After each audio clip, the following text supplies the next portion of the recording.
Selamat pagi, Assalamualaikum warahmatullahi wabarakatuh. Oke, kita ketemu lagi di mata kuliah Web Business. Untuk pertemuan hari ini, kita akan membahas tentang strategi konten marketing dalam web business. Selama ini, ya, kalau kita mengelola media sosial, mengelola website, mengelola YouTube, membuat channel YouTube itu mudah, betul tidak? 5 menit selesai.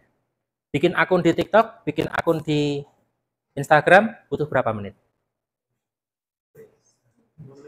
5 menit selesai gitu ya.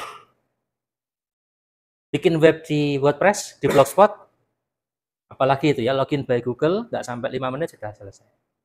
Pertanyaannya adalah, setelah itu, webnya mau diisi apa? Nah, kemudian ada peribahasa yang mengatakan, content is the king. Ya. Jadi konten itu adalah raja. Sebagus apapun sebuah toko, sekeren apapun sebuah toko, kalau nggak ada isinya terus orang mau beli apa? Sudah dibikinkan mall yang bagus, DP Mall atau Java Mall atau Mall Paragon. Tapi begitu pengunjung masuk ke sana, loh kok nggak ada yang jualan, gitu kan? Nah, itu ibarat sebuah website yang nggak ada kontennya. Ibarat sebuah akun TikTok, tapi sama sekali belum pernah bikin video. Nah, ngapain kita harus follow, gitu kan? Apa yang harus subscribe? Apa yang saya harus lihat websitenya? Ada kontennya aja enggak? Ya. Nah, kalau orang sudah nggak mau follow, nggak mau lihat, bagaimana kemudian bisa terjadi pembelian? Nah, itu sebabnya content is king. Tentunya di sini bukan sembarangan konten. Konten yang berkualitas dan yang jelas adalah konten yang sesuai dengan target pembeli. Konten yang sesuai dengan segmen dari produk yang kita miliki. Nah, nanti kita akan bahas ya, di slide-slide berikutnya gitu ya. Nah, jelas kalau di situ tertulis bahwa harus meningkatkan peringkat SEO, meningkatkan visibilitas brand, mendatangkan traffic gitu ya. Nah, kalau kita sudah memahami, untuk apa sih ya, konten marketing itu, manfaatnya apa gitu ya. Kalau dari list manfaatnya sebenarnya sangat banyak, tapi di sini saya cantumkan ada 4 gitu ya, ada 4 yang penting ya. Yang pertama itu adalah investasi jangka panjang. Ya. Orang itu kalau jualan ada beberapa kemungkinan. Ada yang langsung laris, betul? Ada yang kemudian sekarang laris, besok enggak, besoknya tutup. Ada yang dari awal sepi, setelah seminggu kemudian sepi, dan akhirnya setelah 1 bulan tetap sepi. Ada kan? Kemudian tutup, gitu ya. Ada yang juga awalnya sepi, kemudian mulai ada pembeli 1, 2, kemudian minggu depannya tambah 4, minggu depannya jadi 9, minggu depannya 20, bulan depan ratusan, kemudian ribuan, dan seterusnya.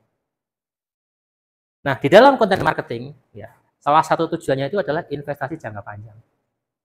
Jadi bagaimana secara bertahap, secara natural, konten yang kita buat itu bisa meningkatkan pertumbuhan bisnis kita secara bertahap dan dia itu stabil gitu ya. Stabil itu artinya konsisten naik gitu ya, konsisten naik.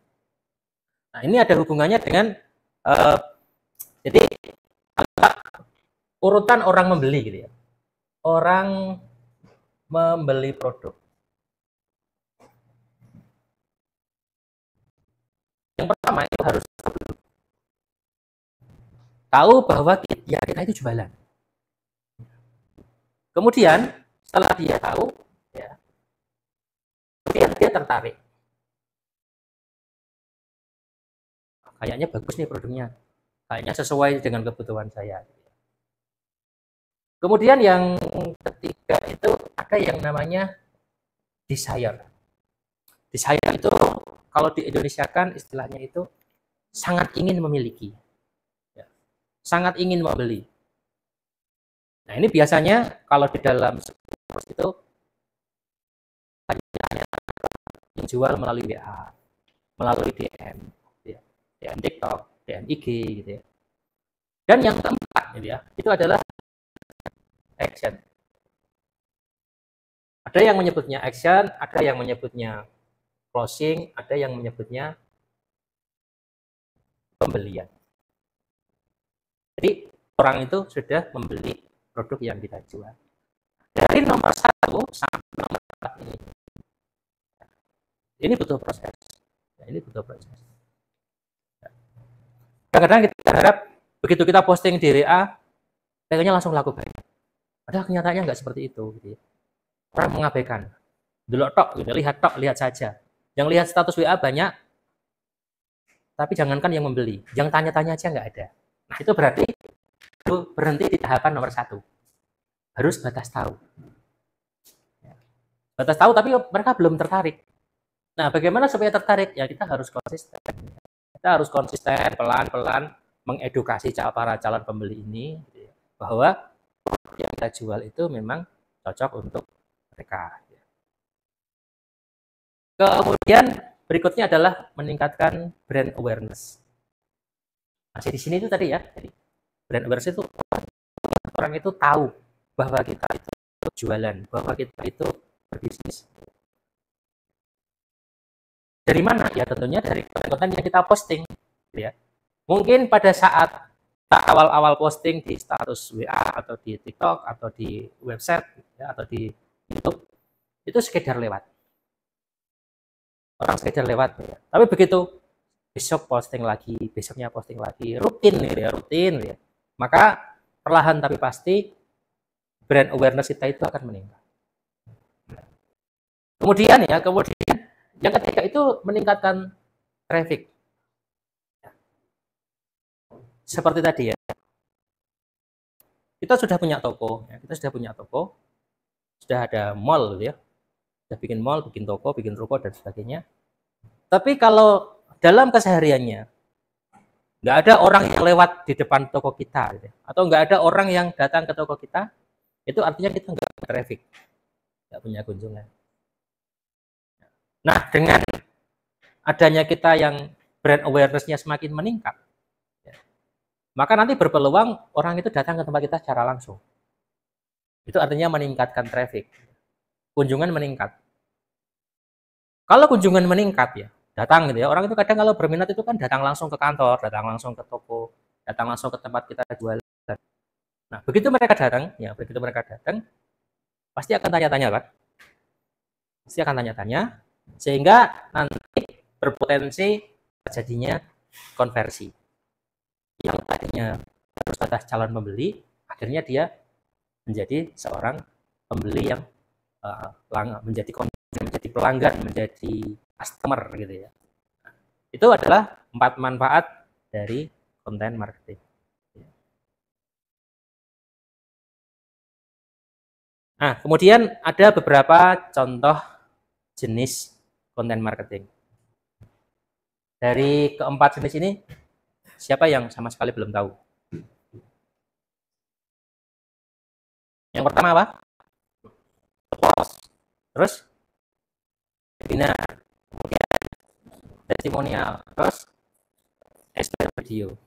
Jadi, kalau kita mengelola sebuah bisnis, kemudian kita nggak tahu mau ngapain, maka bisa lihat ke sini. Apa saja sih ya jenis-jenis konten marketing itu? Yang pertama kita bisa bikin blog post. Posting untuk blog. Apa yang kita posting ya? Apa yang kita posting bisa dari deskripsi produk gitu ya. Ya, blog post itu istilah gitu ya, istilah. Kalau kemudian kita seberangkan ke channel lain, itu kalau di TikTok ya kita bikin VT. Kalau di IG berarti kita bikin feed, IG feed gitu kan, bikin story gitu ya. Kalau di WA kita bikin status. Kemudian kalau di YouTube kita bikin YouTube short, bikin YouTube video gitu ya. Nah, kemudian yang berikutnya ya. Ini yang sekarang banyak dipakai oleh para penjual jasa gitu ya, bikin webinar. Yang lagi marak itu sekarang para bisnis TikTok affiliate gitu ya. Ada yang suka main TikTok nggak? Ada yang punya akun TikTok? Nggak punya akun TikTok? Punya gitu ya. Tahu TikTok affiliate? Ya kan? Sekarang lagi marak kan? Kemudian Akhirnya bermunculan TikTok affiliate. Salah satu strategi mereka itu adalah membuat webinar. Ya kan? Webinarnya ada yang free gitu ya. Biasanya dimulai dengan live TikTok, webinar melalui live TikTok. Kemudian kalau orang sudah tertarik, sudah minat, kemudian muncullah yang namanya webinar yang berbayar, grup privat, grup Telegram khusus gitu ya. Nah, memang strateginya seperti itu gitu ya. Mulai menjaring dari yang free, yang gratisan dulu, baru kemudian dimasukkan ke grup yang berbayar. Nah, ini kalau kita pakai model webinar. Kemudian yang berikutnya itu adalah testimonial. Kalau kita mengatakan produk kita itu bagus, itu sudah selayaknya, sudah sewajarnya orang jualan mengatakan bahwa produk yang kita jual itu bagus. Sehingga kalau di dalam strategi konten marketing, sebagai penguat untuk meningkatkan percaya orang pada produk kita, salah satunya adalah dengan testimoni. Apa itu testimoni? Berarti orang lain yang sudah menggunakan produk kita dan kemudian dia mengatakan bahwa produk kita itu bagus, produk kita layak dipakai. Ya. Apalagi kalau orang yang memberikan testimoni itu adalah orang yang berpengaruh. Ya. Contohnya apa Mbak orang yang berpengaruh? Selebgram gitu ya, terus apa lagi? Influencer gitu ya. Yang sering kita temui contohnya apa? Kalau kuliner sering menemui ya seleb-seleb kuliner itu yang biasanya dengan berkedok review.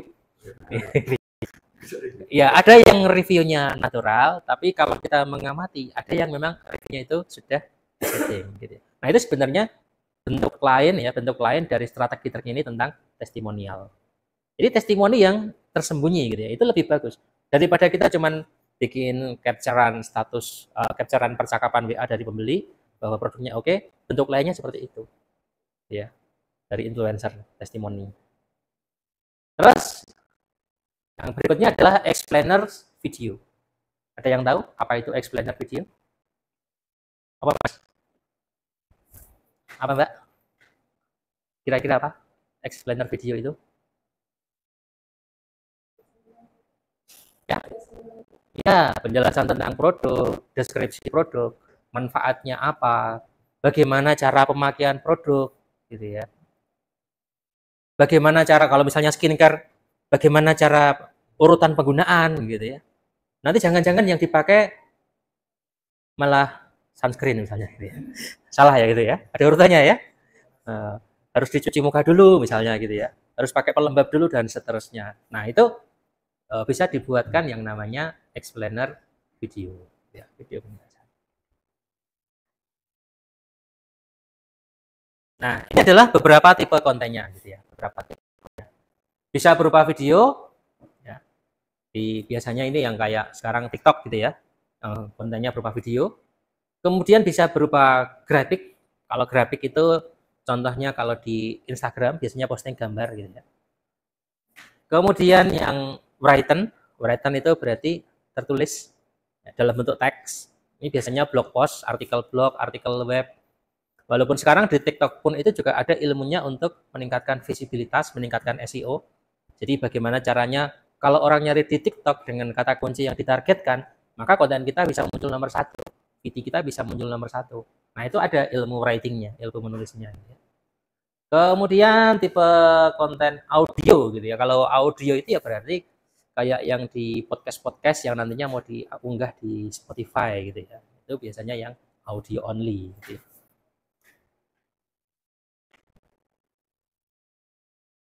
Nah, ini contoh channelnya gitu ya. Contoh channelnya bisa dari channel-channel yang sifatnya organic traffic ya. Organic traffic itu berarti traffic yang sifatnya natural, alami. Kalau kayak di website ya berarti kita bikin artikel, bikin konten tentang edukasi, tentang produk kita, cara penggunaan ya. Kemudian traffic datang secara natural. Dari mana datangnya? Di situ ada tulisannya SEO, berarti dari search engine. Orang mencari di mesin pencari, misalnya Google, Yahoo, Bing, Baidu gitu ya. Misalnya mencari tentang jual kosmetik kendal, misalnya seperti itu gitu ya.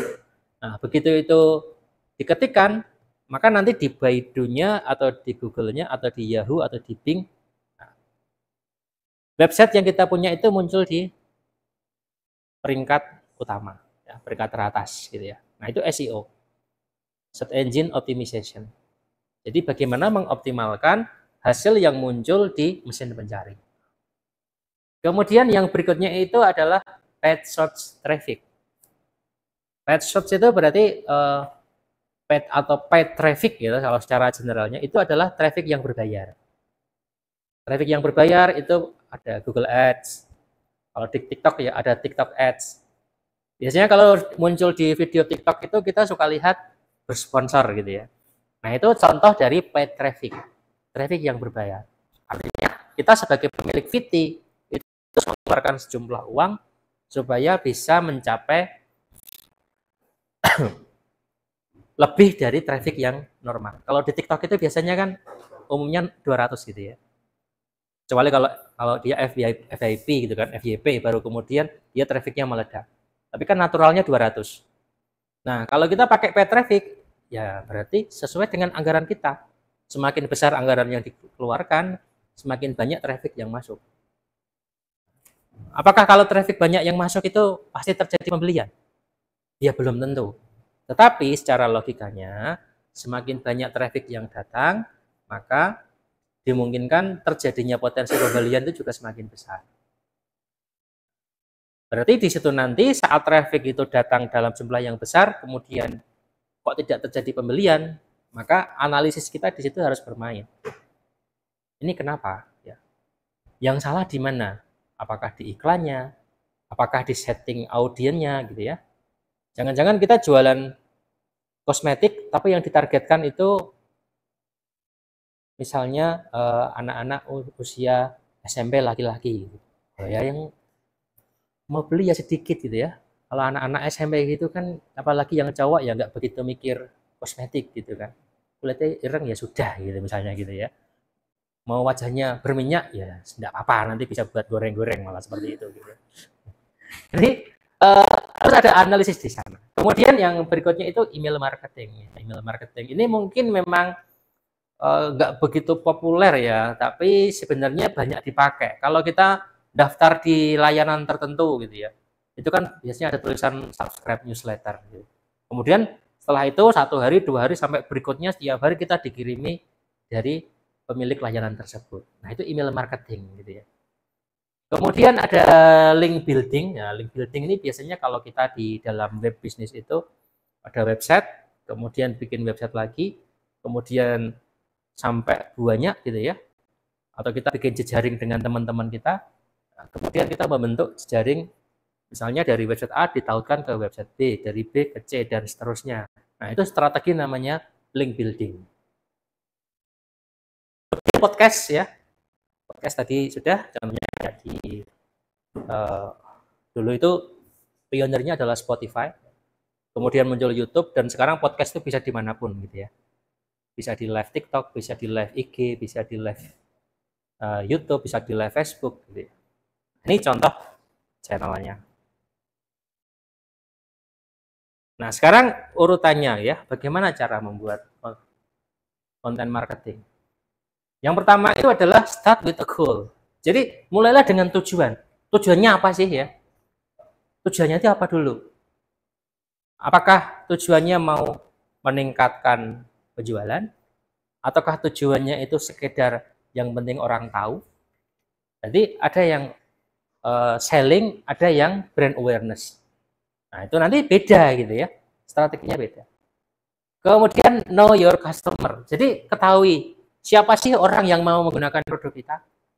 Ya, sering orang menyebutnya target audience, yang kemudian muncul yang namanya buyer persona gitu ya.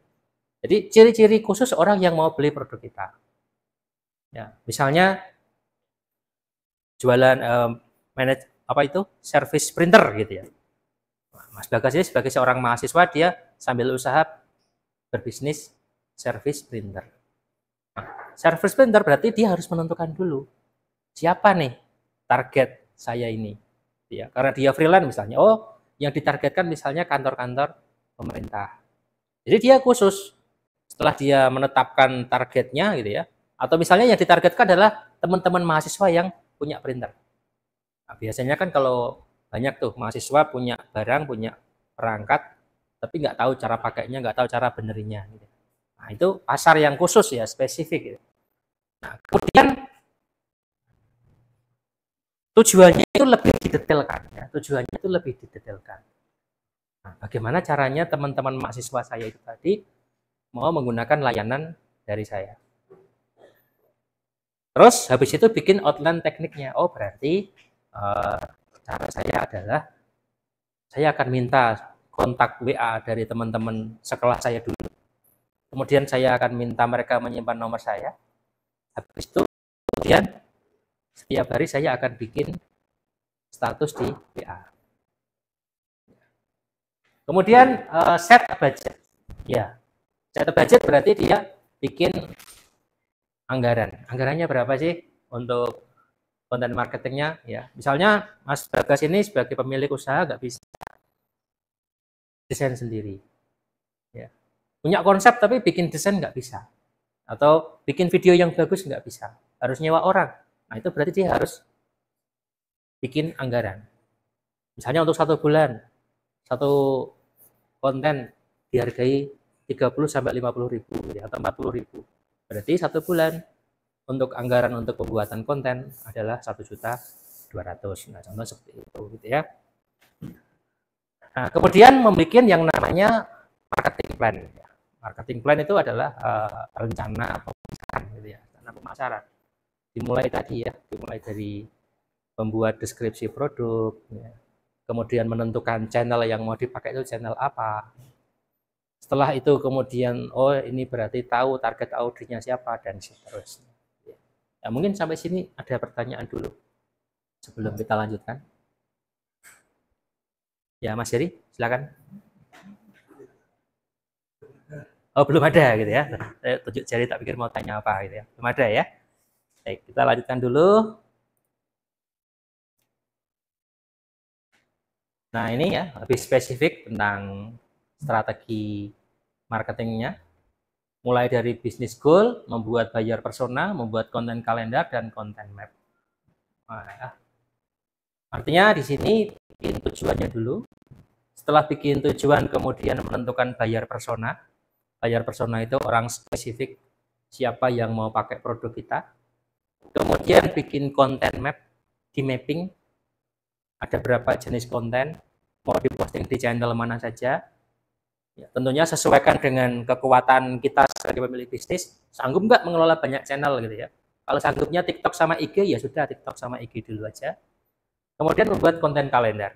Konten kalender berarti kita bikin rencana ya, tanggal 1 bikin konten apa, tanggal 2 bikin konten apa, sampai sebulan. Gitu ya, sampai sebulan.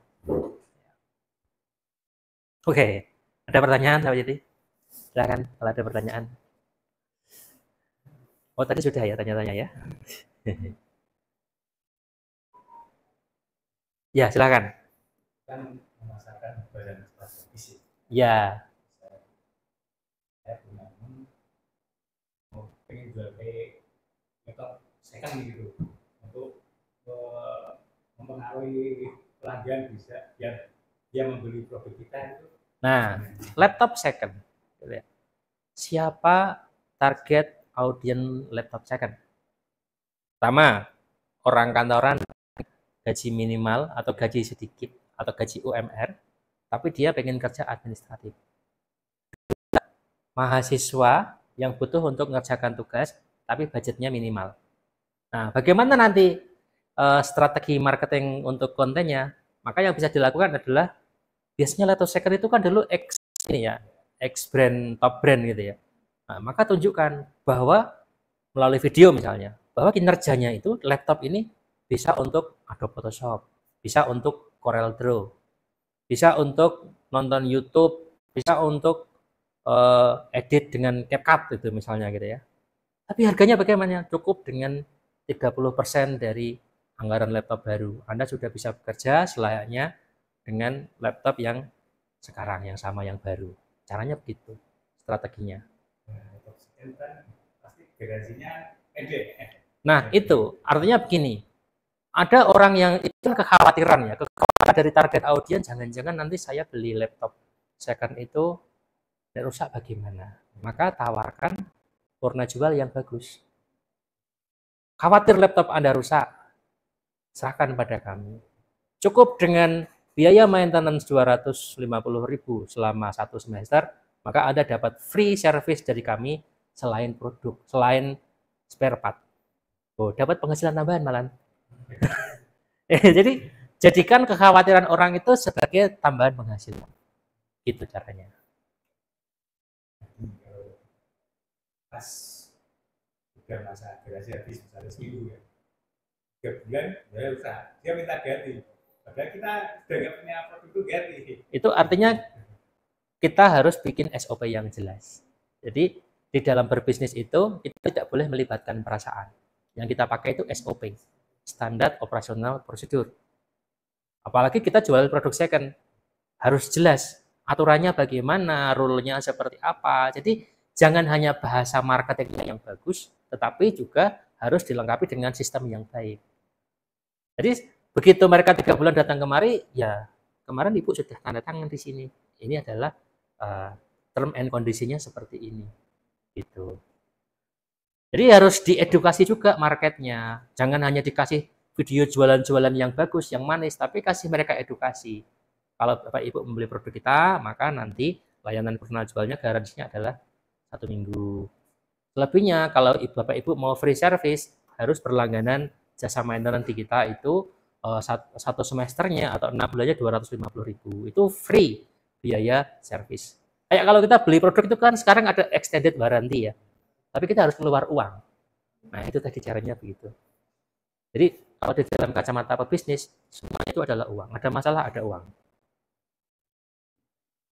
Ya, itu. Ada lagi? Contoh case yang pernah Bapak alami sama ini kasusnya itu persis dengan yang ditanyakan Mas Jojo. Cuman saya itu jualannya kan web hosting ya. Web hosting pangsa yang saya sasar adalah pemilik UMKM tapi mereka yang awam.